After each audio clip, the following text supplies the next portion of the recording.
আপনাকে আধা ঘন্টা করে ইন্টারভিউ দেবেন নাকি? ঘরে বসে হাতের কাজ দেখি। আর কে দেবে? কার কে শুরু করছে? সৌরভ, কি হলো? স্যার আমি খুঁজেছি, কত পৃষ্ঠা বললেন? কত পৃষ্ঠা? কি কি টপিক দিয়েছি? যে ধাতুর ব্যবহার। ধাতুর ব্যবহার হচ্ছে চ্যাপ্টার 6, ক্লাস 4, পরিবেশ বিদ্যা বই। 4, আপনি বললেন 5, আমি 5-এর বই খুঁজছি। 4 বললাম না আমি?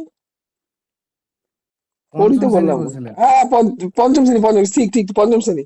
ঠিক ঠিক, পঞ্চম শ্রেণী, 4 না না? স্যার, ধাতু ব্যাপার 4-এ আছে স্যার। 4ও আছে? তাহলে 4ও আছে, দেখেছেন স্যার? হুম, আপনার কাছে বই থাকলে কি হবে? আপনি একটু মাথাটা ঘোরান, ধাতুর ব্যবহার আপনাকে বলতে হবে, আপনি বই খোঁজা শুরু করলেন কেন? আমার কথা হচ্ছে এটা।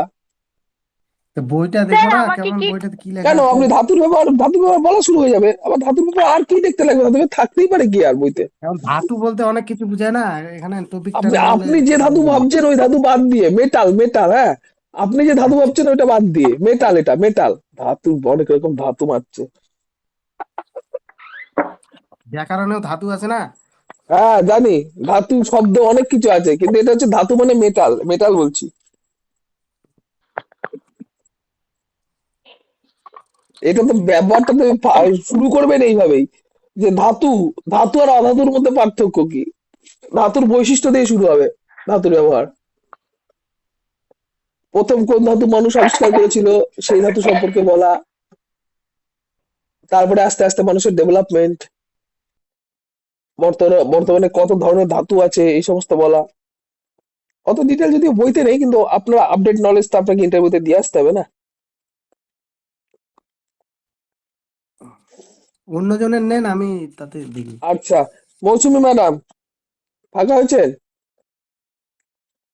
রিম্পা ম্যাডাম সন্ধে দিয়েছেন? না স্যার, হয়নি। আচ্ছা, ঠিক আছে। রিম্পা ম্যাডাম সন্ধে হয়ে গেল? স্যার বলুন।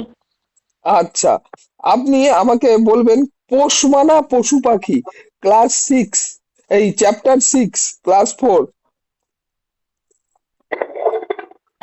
পশু মানে পশু পাখি, আচ্ছা স্যার।